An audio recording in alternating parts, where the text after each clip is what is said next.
Hello तो welcome to ISM channel. दो stock के बारे में हम लोग यहाँ पे डिस्कस करने वाले हैं। पहला यहाँ पे इन्फोसिस है और दूसरा यहाँ पे आईएक्स। अब देखो, आप जानते हो कि यहाँ पे इन्फोसिस में कंटिन्यूस एक साइडवेज का ही यहाँ पे गेम दिखाई दे रहा है, और जो यहाँ पे दूसरा है वो यहाँ पे आईएक्स, जो पहले से यहाँ पे प्रेशर में। क्योंकि यहाँ पे मार्केट कपलिंग का न्यूज़ और फिर उसके बाद आज के दिन इसका Q1 का नंबर आना था, जो नंबर मार्केट पीरियड में ही आते हुए दिखाई दिया और इसलिए मार्केट ने यहाँ पे रिएक्ट किया है। तो क्या यहाँ पे नंबर जो है सच में आपको ख़राब आते हुए दिखाई दिया है, वो हम लोग यहाँ पे चेक करेंगे। और उसके पहले हम लोग यहाँ पे बात करेंगे इन्फोसिस के बारे में कि क्या करना अभी सही रहेगा। तो प्लीज़ आप इस वीडियो को अंत तक देखो, बाकी जो डाउट बचे तो आप कमेंट में ज़रूर से पूछ लेना इस वीडियो में। तो स्टार्ट करते हैं और समझते हैं पहले इन्फोसिस के बारे में। तो देखो, यहाँ पे आज के दिन भी आपको एक फ्लैट बंद होते हुए दिखाई दिया है, और यदि हम लोग यहाँ पे चार्ट को भी देखें तो 5 दिन के अंदर यहाँ पे आपका 1.5% से भी कम का जो यहाँ पे गेन दिखाई दे रहा है। अब देखो, ये गेन जो है ना, कुछ अभी ऑलमोस्ट 2 दिन पहले का ही यहाँ पे ये गेन है। बाकी ऐसे जानते हो कि यहाँ पे लगातार आपको गिरावट में ही ये दिखाई दिया है। तो क्या ये बाइंग अपॉर्चुनिटी? तो यहाँ पे मेरे हिसाब से आपको पहले कंपनी का बिजनेस और कंपनी का फंडामेंटल आपको जानना चाहिए, ठीक है, यदि आप फॉर द लॉन्ग टर्म के लिए जा रहे हो। तो देखो, इस वीडियो में हम लोग यहाँ पे शॉर्ट में तो आपके साथ जो शेयर करेंगे कंपनी का फंडामेंटल, लेकिन यदि आपको इसके बारे में पूरा सही से जानना है, मतलब आपको डिटेल फंडामेंटल का चाहिए वीडियो, आप एक बार जरूर से जो है चेकआउट कर लो प्लेलिस्ट, उसमें मैंने सारा कुछ आपके साथ जो है शेयर किया हुआ है, ठीक है। चलो अब लोग यहाँ पे डिस्कस करेंगे क्या क्या इसका, कुछ आपको बेसिक फंडामेंटल प्लस आपको टेक्निकल। देखो, लेकिन उससे पहले आप जानते हो कि कल के दिन आपको रेट हाइक देखने को मिला है, और ये कहीं ना कहीं ये माहौल जो है ना थोड़ा सा यहाँ पे आपको ख़राब कर देता है, खास तौर से आईटी सेक्टर के लिए। और देखो, फिर उसके बाद यहाँ पे क्या बोलती है आपको, यहाँ पे पोवेल साहब वो ये बोलते हैं कि ये जो रेट हाइक का जो है ना सिलसिला, ऐसा हो सकता है कि यहाँ पे सितंबर में हो या फिर ना हो। मतलब यहाँ पे चांस जो है ना अभी भी आपको हाँ या फिर ना के बराबर ही है। मतलब उनका आपको ये बोलना है कि हम लोग उस समय चार्ट को देख करके समझेंगे। फिर उनका आपको ये बोलना है कि जो 2% का जो टारगेट है वो अभी नहीं हो पाएगा, कम से कम आपको 2 साल के बाद ही ये आंकड़ा आपको दिखाई देगा, और प्लस 22 साल का जो यहाँ पे आपको हाई जाते हुए दिखाई दिया है। तो ये कहीं ना कहीं आपको दिक्कत हो सकता है। लेकिन देखो, यहाँ पे आपको मेरे हिसाब से यदि आप फॉर द लॉन्ग टर्म के लिए हो तो जो मैंने कहा है उस चीज़ को जरूर से फॉलो करना। लेकिन आज हम लोग यहाँ पे कुछ बेसिक आपको फंडामेंटल प्लस आपको टेक्निकल यहाँ पे डिस्कस करेंगे, तो आप अंत तक जरूर देखो।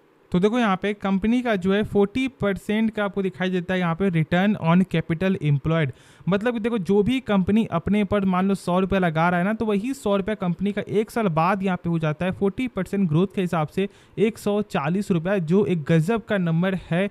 और साथ साथ कंपनी का डेप्ट वो भी यहाँ पे ना के बराबर है, आपको 0.11। और देखो, ये आंकड़ा बहुत से लोग क्या चेक करते हैं कि बस 1 से कम होना चाहिए। देखो, ये सोच आपका सही है, 1 से कम होना चाहिए, लेकिन बहुत सारी ऐसी भी कंपनी जिसका डेप्ट आपको 1 से कम दिखने को मिलेगा, लेकिन उसके बाद भी कंपनी डेप्ट के मामले में बिल्कुल भी स्ट्रांग नहीं है। तो आपको क्या चेक करना है, इंटरेस्ट कवरेज रेशियो, जो बहुत से लोग आपके साथ शेयर नहीं करते हैं इसके बारे में, क्योंकि बहुत से लोग को जो इनके बारे में नॉलेज ही नहीं होता। तो इसलिए देखो, यहाँ पे इंटरेस्ट कवरेज रेशियो का मतलब होता है कि कंपनी यदि मान लो 100 रुपये कर्ज ले रहा है, तो इस 100 रुपये के बदले कंपनी का प्रॉफिट कितने गुना हो रहा है, तो यहाँ पे आपका हो रहा है 108 गुना। मतलब कि आपका 10,800 रुपया कंपनी का प्रॉफिट हो रहा है। मतलब कंपनी आराम से उस 100 रुपया को चुका सकता है, तो दिक्कत वाली कोई बात ही नहीं है। अब देखो, ये जो आंकड़ा यहाँ पे दिखाता है आपका 1 साल का, लेकिन देखो शॉर्ट टर्म में देखो डेप्टर बोल देता है कि नहीं भाई, मुझे आज के आज ही चाहिए पैसा, तो फिर उसके लिए यहाँ पे चेक करना पड़ता है क्विक रेशियो। मतलब शॉर्ट टर्म के लिए 2 महीने के लिए, 1 महीने के लिए या फिर 3 महीने के लिए आप ऐसा मान सकते हो। तो यहाँ पे 1.67 टाइम्स, मतलब यहाँ भी 100 रुपया के बदले कंपनी 167 रुपया अपने पास रखता है। मतलब आराम से यहाँ पे भी पे कर सकता है। तो इसलिए ये सब पॉइंट आपको ज़रूर से चेकआउट करना चाहिए। बाकी यदि आपको इसके बारे पूरा सही से जानना है, समझना है, तो एक बार आप चेकआउट करना चाहिए प्लेलिस्ट, जिससे आपको सारा कुछ यहाँ पे समझ में सही से आ जाए। फिर देखो, हम लोग यदि कुछ और भी यहाँ पे जाने, तो इस बार का यहाँ पे क्या दिखाई दिया है भाई, प्रमोटर स्टेक थोड़ा सा कम होते हुए दिखाई दे रहा है। यहाँ पे 15.14% से आपका हो गया है 14.94%। मतलब ऑलमोस्ट आपको यहाँ पे कमी तो है भाई, अच्छा खासा यहाँ पे कमी है। फिर देखो, यहाँ पे FIS स्टेक, तो यहाँ भी आपको कमी आते हुए दिखाई दे रहा है। 35% से आपको ऑलमोस्ट 33.5% का ये आंकड़ा दिखाई दे रहा है। फिर देखो, यहाँ पे डोमेस्टिक का, तो यहाँ पे 1% तक का गेन है। चलो ठीक है, ये कहीं ना कहीं एक आपको प्लस पॉइंट का यहाँ पे साइन दिखाई दे रहा है कि हाँ भाई यहाँ पे म्यूचुअल फंड भी अट्रैक्ट आपको हो रहे हैं इस प्राइस के लेवल पे। और उसके बाद हम लोग यदि चेक करें तो यहाँ पे जो पब्लिक का जो स्टेक है वो आपका 16.5% है। भाई यहाँ पे यही होता है, जब प्राइस कम होता है ना तो लोग यहाँ पे डर से स्टॉक को सेल कर देते हैं और यहाँ पे बड़े बड़े जो लोग हैं वो यहाँ पे बाई करना स्टार्ट करते हैं। फिर हम लोग यहाँ पे बाई कब करेंगे, जब एक हाई प्राइस में आएगा और जब यहाँ पे बड़े बड़े लोग जब आपको सेल करेंगे। तो ऐसा काम नहीं करना। यदि आपके पास ये स्टॉक है तो जरूर से आप यहाँ पे होल्ड करके चलो। यदि आपने 1600 लेवल पे बाई किया हुआ है या फिर उससे ऊपर का लेवल है तो जहाँ तक आपको ये लगता है कि अभी आपको ज़रूर से जो है एवरेज करना चाहिए फॉर द शॉर्ट टर्म के लिए। मतलब देखो 10% करो या फिर 20% करो तो ऐसा हो सकता है कि शायद बहुत लोग पास जो पैसा ना हो। तो यदि आपके पास पैसा नहीं तो फिर एक यहाँ पे मैटर अलग होता है, लेकिन यदि आपके पास पैसा है और उसके बाद भी यहाँ पे जो है आपको एवरेज नहीं कर रहे हो तो फिर ये सही तरीका बिल्कुल भी नहीं है। ऐसा क्या होगा कि आपको बहुत लंबे समय तक यहाँ पे होल्ड करके चलना पड़ेगा। ठीक है, तो चलो अब हम लोग यहाँ पे इसका टेक्निकल चेक करते हैं। तो देखो यहाँ पे अभी भी ये 1330 के ऊपर सस्टेन करते हुए दिखाई दे रहा है। तो मेरे हिसाब से अभी यहाँ पे आपको बिल्कुल भी सेल नहीं करना चाहिए फॉर द शॉर्ट टर्म के लिए यदि आपने बाय किया हुआ है, क्योंकि जब तक इसका लेवल 1330 के ऊपर होगा ये कहीं ना कहीं ये एक स्ट्रॉन्ग साइन इसके लिए होगा। तो आप अभी यहाँ पे वेट करके चलो। ठीक है, चलो अब हम लोग यहाँ पे नेक्स्ट स्टॉक के बारे में डिस्कस करते हैं।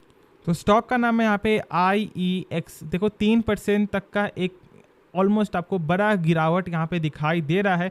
और जो यहाँ पे टाइमिंग देख लो एक बार, ऑलमोस्ट यहाँ पे 2:45 बजे तक यहाँ पे गिरावट आपका हुआ है। और मात्र यहाँ पे जो है आधे घंटे के अंदर जो इसका लेवल है वो यहाँ पे 3% तक आपको टूट जाता है। तो क्या यहाँ पे नंबर इतना भी ख़राब आए वो हम लोग पहले चेक करेंगे, फिर उसके बाद हम लोग यहाँ पे जानेंगे कि क्या अभी यहाँ पे हम लोग इसके बारे में सोच सकते हैं। ठीक है, तो चलो पहले हम लोग यहाँ पे नंबर चेक करते हैं। तो पहले चेक करते हैं यहाँ पे टोटल इनकम। और हाँ, यहाँ पे जो सारा नंबर आपका होगा लाख फिगर में। तो देखो हम लोग यहाँ पे आपको समझते हैं। तो यहाँ पे क्या दिखाई दे रहा है आपका, 11,339 लाख से आपका हो चुका है 12,736 लाख ईयर ऑन ईयर के हिसाब से सेल। मतलब ईयर ऑन ईयर के हिसाब से भाई सेल्स में ग्रोथ दिखाई दे रहा है। फिर देखो यदि हम लोग यहाँ पे क्वार्टर चेक करें तो यहाँ पे ऑलमोस्ट आपको 13,000 लाख से कमी आते हुए दिखाई दे रहा है, जो ऑलमोस्ट 200 कुछ करोड़ का है। तो ठीक है, चलो इतना यहाँ पे चलता है, इससे कोई दिक्कत वाली बात नहीं यहाँ पे क्वार्टर में।